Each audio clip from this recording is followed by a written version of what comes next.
Welcome to the Heavenly Treasury broadcast, where we help believers achieve God's financial abundance for your life. We are in the final session of our Heavenly Spending series. I hope you've been really blessed by sessions 1, 2, and 3. I know 3 was a little bit heavy. It's probably not the best topic that you want to discuss, but again, it's in the Bible. It talks about money, so we're going to talk about it here. No apologies whatsoever. We're going to bring it straight to you from the Bible and bring it to your life, not just so you have good knowledge, but so you can apply it, put it in your spirit, and then understand God's financial abundance for you when you get into His financial flow. And that's what we do here at this content. That's what we're going to do with every aspect of money. Part of that is how we spend it. So I really wanted to talk about that for 4 different sessions, okay? So this is the final part of that series, okay? Heavenly spending. Today we're going to talk about a very different topic than the previous 3. The first one, about when you're believing for something, you better be spending it on what it's called for. Number 2, how you know you love God is because you love spending money on what God loves.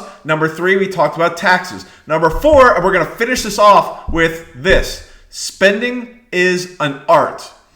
Now that's going to be very different, very different than anybody else you're going to hear. That I can promise you. Spending is an art, and we're going to talk about that today. All right. But before we do, I just want to go back into our scripture that we've been using this entire series, which is Hosea chapter 10, verse 1 and 2, which is this: Israel is a degenerate vine. He brings forth fruit for himself.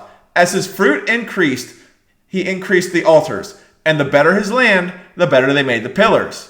Their heart has been slippery, now they are guilty. He breaks down their altars, he destroys their pillars. Why are we focusing on that? Because the way that the Israelites, quote unquote, spent their increase was not a way that God wanted them to, and they got punished. That's why. Because we want to be able to get into His obedience, and His obedience yields a financial reward, as we discussed previously, especially in session 2 when I talked about, hey, when you give money to God, there's a reward attached to it. All right, most of you probably don't even know that. And that's why you probably never given to His kingdom. Well, now you do. And we're going to expand on that and much deeper in later sessions. But for today, we're going to talk about this. Spending is an art. What do I mean by that? Do you even know what you're spending your money on? Just think about that. Do you know what you're spending your money on? When it comes to your personal finances, your business finances, your ministry's finances, your government's finances, if you're over a government agency, do you know what they're all spending their money on? Okay? We obviously, if you do, you've probably set aside a certain percentage or a certain dollar amount every single month towards something. Okay? You know what your phone bill is going to be every single month. They don't really change it. Maybe a few pennies here and there. All right? Unless you get just a big shock, which I never have. Maybe you have, but I certainly haven't with the providers that we do. However much you pay for trash every week, your rent or mortgage if you have one, okay? Assuming you don't own your own home yet, which you will, debt-free. You continue watching this, you will own your home debt-free. That I can promise you, okay? How much money you spend on vacation? How much money do you spend on eating out? Number 1, do you track it before you spend it, or before the month, before the pay period? Do you look at it afterwards, or do you just do neither? Just think about that for a second. Okay? And the reason I'm going to tell you why I'm asking you these questions. It's not to try and bemoan you. It's not to try and denigrate you. It's not to try to bring you down. The purpose is to lift you up. And the only way to lift you up is to understand where you're at today. Because once you understand where you're at today and faith moves forward with the scriptures in your heart, that's how we lead to abundance. Okay? So that's why I'm talking to you about this. I'm not talking about this to berate you in front of 10 million people. Okay? It's just you and me right now. That's all it is. I'm just having a conversation with you about your own personal finances, or your business's finances, or your ministry's finances, or whatever organization you run. Okay? So do you look at the money beforehand about how you spend it? Do you look at it afterwards, how you spend it? And how do you really allocate how much goes to each bucket or area per se? Is it something of a percentage? Is it a dollar amount? What is it? So just think about that for a second. And then think about how you actually arrive there. What's the logic behind it? What's the logic behind it? Yes, of course, you don't want to spend more than you earn, because eventually you'll either have to borrow or just run out of money. Okay, and neither one of those you want to do, and neither one of those you're going to do. So just think about this logically.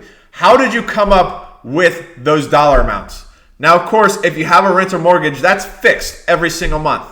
It is. So you know what that's going to be. Same with your phone bill. Same with, some things are very fixed. All right.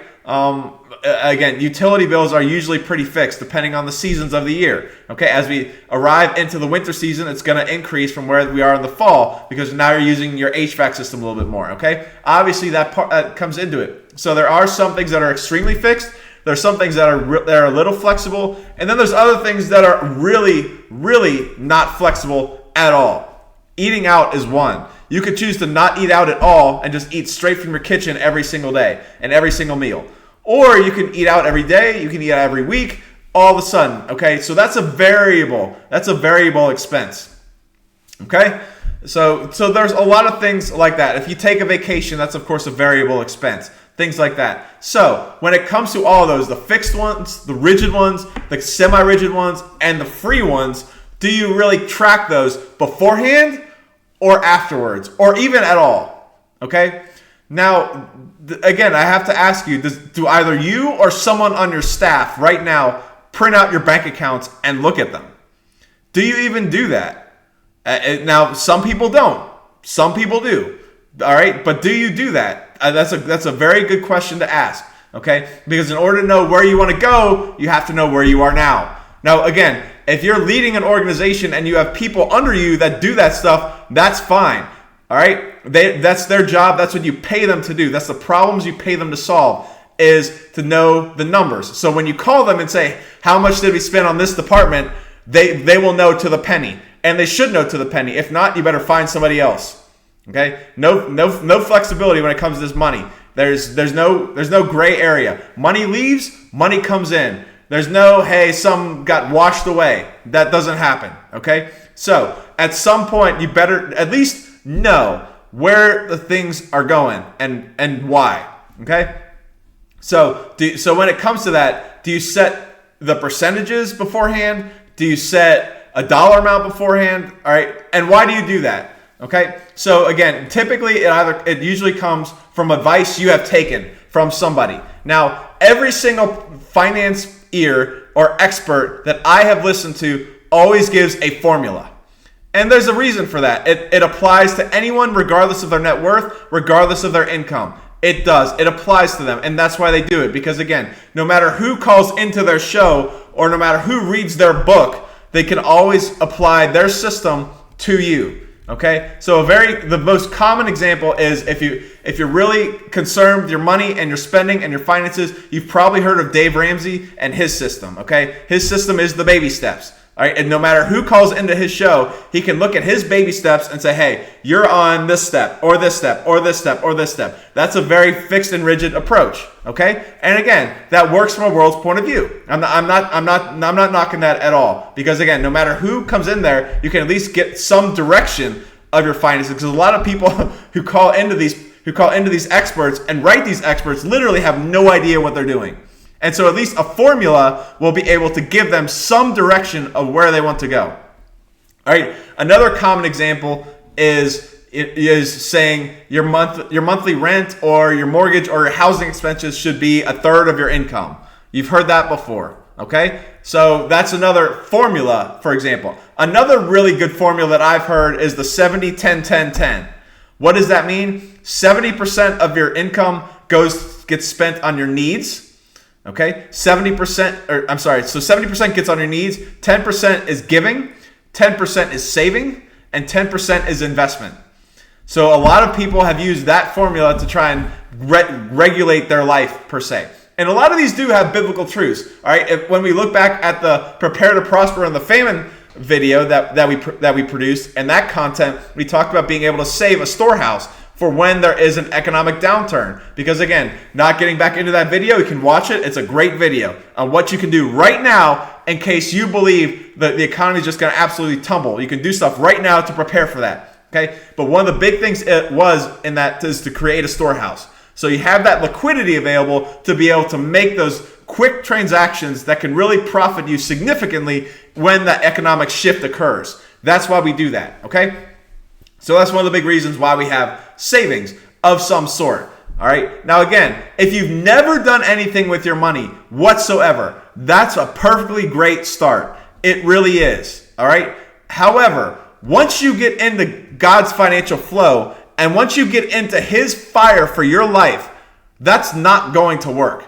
And that's where spending is an art comes in. What do I mean by that? All right. This is where I differ from literally everybody else you're going to hear. Because every single person that you hear on finances and spending your money is very, very formulaic. It's very cut and dry. It's always, you do this formula, calculate, calculate, calculate. And I do that too. With my personal money, with my business money, all of it. I do it. Calculate, calculate, calculate. Everything. Again, money just doesn't vanish and disappear. Somebody has to put it somewhere. All right? That's not lost on me. But when it comes to actually how we do our spending, it can't be a very rigid formula. It can't. Now, again, it's a great start if you've never done anything before, but I'm going to tell you, it's not going to work for the long haul. What do I mean by that? All right. What I want you to focus on is a vision over a budget. All right. Where are you going? Well, how is how you spend money going to take you there? That's what I really want you to focus on, is how you spending your money is going to take you to where you want to be and where God has called you to be. Now, why do I say spending is an art? Here we go, from the Bible. 2 Corinthians 9:7, right here. Okay? This is about giving. Now, this isn't about every part of your life, but this is about giving. Okay? Here it is. Let each one give as he purposes in his heart, not of grief or of necessity, for Elohim loves a joyous giver. Let me repeat the very first part. Let each one give as he purposes in his heart. Does it say there's a formula in there? Does it say if you spend 5% of your income on this? Now the tithe is 10%. Putting that aside, this is somebody who, if you have a specific budget that you're only supposed to give to somebody else, and you say, I'm only going to give $200, and you've given those $200 before the end of the month, and God says, sorry, I want another $200 beyond the original $200. What are you going to tell God? Are you going to tell him, no, I'm sorry, my giving bucket is done? Or are you going to obey? That's the thing. Okay? Now I'm going to tell you this. They're hard. Now before I get to the next part that's really going to talk about my life, that it can improve yours, I want to focus on this again. In his heart. When you're a believer, what controls your heart? All right? Your heart is part of your mind. Your mind is your brain, your heart, your emotions. That's your mind, per se. Okay? So heart is part of your mind. What controls your mind? When you're a believer, it's your spirit. And when you become saved, that's the Holy Spirit. That means the Lord is guiding you and your spirit, which your spirit then controls your heart. So that means in order to give what the Lord wants you to give, you have to be able to hear him and then obey. That's what it means to be able to give from your heart when you're a believer, is that the Lord is going to speak to you an amount no matter what it is, and he's going to do it. I love the quote. I heard Jesse Duplantis, Brother Jesse, talk about this one time. The very first time I ever heard him speak, he said, God never checks your bank account before he asks you to do something, and everything God does is expensive. Okay? Because God's not El Cheapo, he's El Shaddai. Okay? So think about that for a second. When he asks you to spend money on something, he's not checking your bank account. He knows what it is, but he wants you to be obedient without checking yours. Now that's a very different message than you'll ever hear from anybody else. That when God speaks to you to give, you don't check your bank account. You just give. All right? Now again, that applies to giving. I'm not saying that should apply to rent or phone bill or whatever. But again, if you're very, very rigid and you have very, very specific formulas on what you're supposed to do with your money, God is going to blow those up. And he's going to blow them up in such a fantastic manner that you are never going to be the same again. And I'm telling you, it's going to happen when you really desire. When God sees that he can really use you, and I mean really use you, he's going to take you places that you can't even dream of. But in order to get there, you're going to have to make these choices with your money, with your spending. Now that includes more than just giving. Now, I showed you in the last video, I'm sorry, not the session 2, about my last 3 months of spending on God and how much percentage that we spent on God. Now, again, that was, a few percent, 12, I think it was 20, and then 30, something along those lines. There was a month when I spent 80 to 85% on God in a month. Every dollar that left my bank account, 85 cents went to God. Now, that seems insane. Now, it's not the normal, but it is an occasion when the Lord spoke to me to give a very large seed into his kingdom. And I did. And it was a very, very significant seed. And it was a very important seed. All right. For me personally, that was my very first investment. The very first time I became a financial master in the marketplace, I made an investment with a good amount of money. Now, in 3 years, that financial seed, all right, returned 89% in 3 years. Now, as soon as that happened, I was ecstatic. And basically what happened was I bought into a company, and that company ended up getting bought out. And it got bought out for about double the price that I bought into, plus it paid me dividends for 3 years. All right, so that's what happened with that. And then the Lord called me when it was in the middle of a fast to sow it all. Now, I was not happy to sow that all. That was probably more money that I gave in that one instance that I had given before in my entire life. That it was very significant for me. Now, that was very hard for me to do, but the Lord gave me peace about it. He gave me a spirit. I knew for sure it was my spirit, and my wife and I talked about it, and it was okay with us. So we sowed that. All right. Now, there is going to come a time in your life when you are called by God to spend money on something. It might not necessarily be a seed into his kingdom. It might be something else. All right. For me, again, that was just October of last year. In January of this year, it was something totally different, because I was somebody who was very, very rigid about this before I got into the Word, and the Lord really healed me and grew me in this area. All right. Because I was the one who rigidly budgeted every single penny before it went out. And it worked, because I never went into debt. I never got overspent. I never did all that. But at the same time, I didn't really live a fully abundant life that the way that the Lord really wanted me to live. All right. And the thing that broke in that was what happened earlier this year in January. Okay. The Lord spoke to me to take a private jet. Now, that may seem insane if you've ever heard that. That may seem beyond insane. All right. So let me repeat that again. The Lord called me to me and my family to take a private jet to a business meeting and then fly back, okay, in a private. All right. Now, I knew it was going to be a better month for us financially. So what happened was, in the very first time, he called me to take a one-way ticket there. I didn't know how I was getting back, but he said, take a one-way ticket there in a private jet. So we did it. Now, if it was just that, it would have been a stretch for the month. It would have. Because we knew it was going to be a better month for us financially. So we were able to do that. But then about a week later, he said, take another one back. That's when I just threw up my hand and said, okay, I can't even do this anymore. I can't do any more calculations. I just have to be obedient and trust. And it was beyond insane what that broke in me. Okay, if you're looking at me, it's going to be this picture right there. That's me with my family in a private jet. Now, we took that and we paid cash for it to be able to take it there and take it back. Now, it was beyond insane to be able to go door to door where we live out in the country 4 hours. From where we left our home to where we arrived at the convention center that we were going to was 4 hours. 4 hours. Okay, that's so little time. And what really did it is it really broke something in me. It broke something that really needed to be broken. And the Lord knew it had to be broken, because I was very, very rigid with my money, and I had never spent anything on enjoyment ever in my entire life. I don't even think I had taken my family on a significant vacation up to that point. Ever. Okay? That has now been broken. Okay? And the reason for that is because of that money that I spent that the Lord called me to spend. If I had not been obedient, I'd still be in a very different place than I am today. I certainly would not be talking to you right now. That I can promise you. But it really opened my eyes to another world that I didn't even know existed.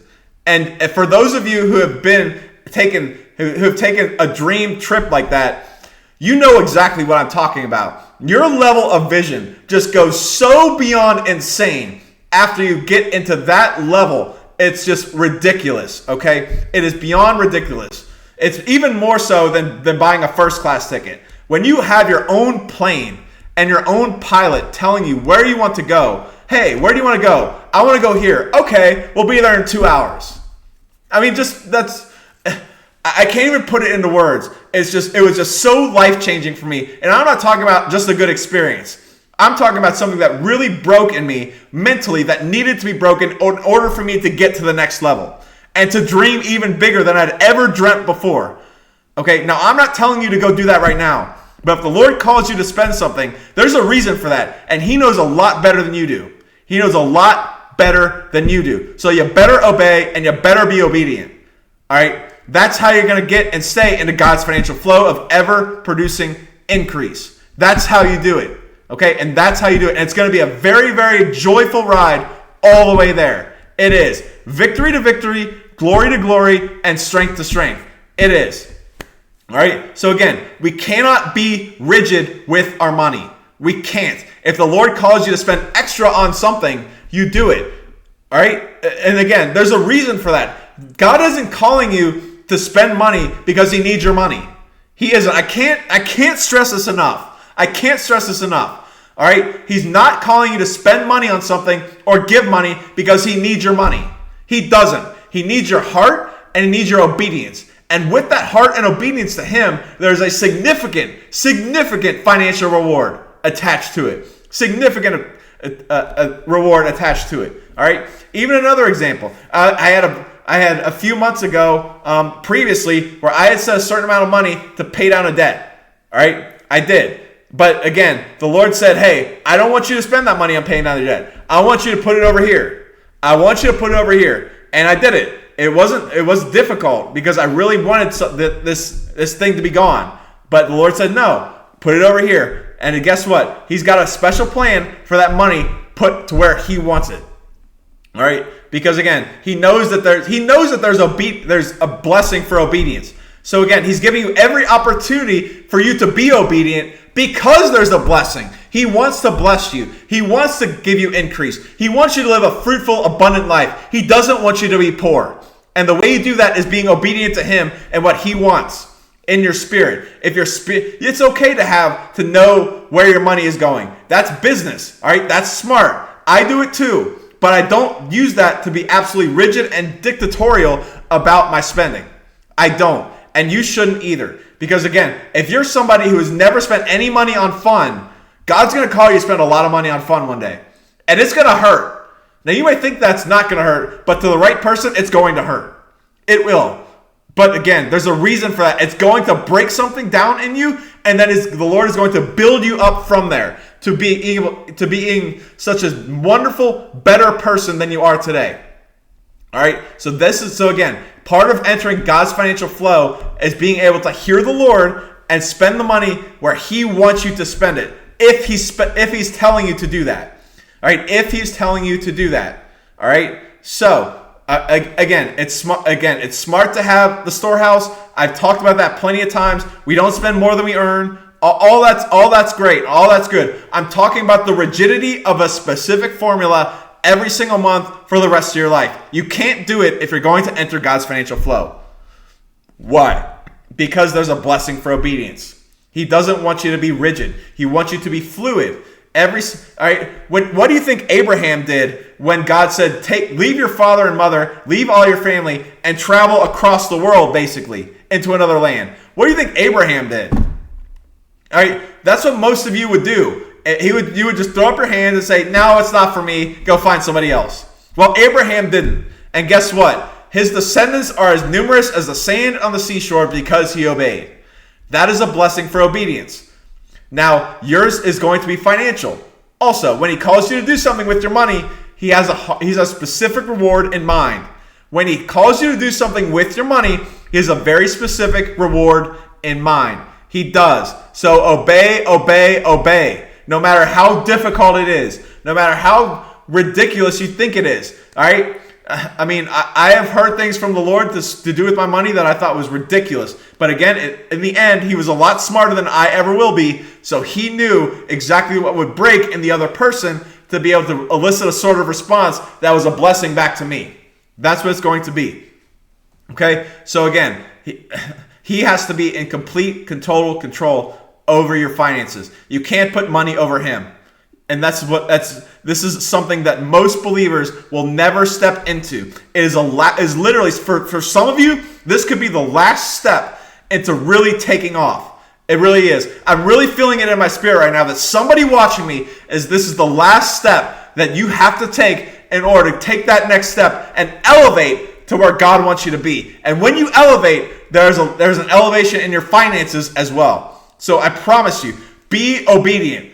Be obedient. Listen to your spirit. Be guided by him in everything you do, especially your spending. Especially your spending. Okay? So again, I hope this really helps you. I really hope that even my testimonies, my personal testimonies, have broken something in you to say, hey, I'm ready to be used. I'm ready to be used mightily. I'm ready to be used in such a magical, phenomenal way that there's nobody else who can do what I do. There's nobody else who's going to be as obedient to the Lord as I am, because I love him, I honor him, I serve him, and I guard all of his commands. And with that blessing of obedience comes a financial reward. That is the biggest key that I'm going to take away from this particular video and this content, okay? I hope this has really, really helped you. I really do. Okay, this heavenly spending is something that I know I'm going to be touching on in the future. I know I'm going to be touching on it in the future, but again, I want to start with just having the ability to say, hey, God is in control of my money. I'm the one who stewards it, but ultimately, if God wants it to be somewhere else that I don't want it to be, I'm putting my money where he wants it. That's what I hope you come across with this message. It's true for your giving. It's true for your entertainment. It's true for your housing. It's true for your insurance. All of it. All of it. All of it. All of it. No matter how ridiculous it looks, obey. Please, please, please, please. Because that's how you get that financial reward. With that being said, I hope you've really enjoyed this series. Go back and watch it again. Tell me if you liked it or didn't like it. Look, I just really hope that today you're going to take that next step into receiving God's financial abundance for your life. Take care, everybody.